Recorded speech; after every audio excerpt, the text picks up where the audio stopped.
Cinema పరిశ్రమకి దాదాపు 22,000 కోట్ల నష్టం కలిగించిన పైరసీ దందాకు తెలంగాణ పోలీసులు పులి స్టాప్ పెట్టారు.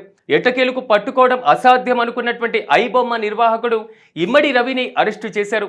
ఇది మామూలు అరెస్టు కాదు. ఎందుకంటే ఐబొమ్మ నిర్వాహకుడు ఇమ్మడి రవి కరేబియన్ దీవుల్లో సెయింట్ కిట్స్ లో ఉంటూ ఆన్లైన్ల ద్వారా ఈ దందాను నడిపిస్తున్నారు. సిసిఎస్ పోలీసులు ఫ్రాన్స్ నుంచి ఇండియాకు వచ్చిన ఇమ్మడి రవిని చాకచక్యంగా పట్టుకున్నారు. అరెస్టుతో పాటుగా అతని ఖాతాలో ఉన్న 3 కోట్ల రూపాయల డబ్బులను కూడా పోలీసులు సీజ్ చేశారు. పైరసీ ముఠాను పట్టుకోవడం అసాధ్యం కాదు అని మన Hyderabad police commissioner CV Anand September 30నే గట్టిగా చెప్పారు.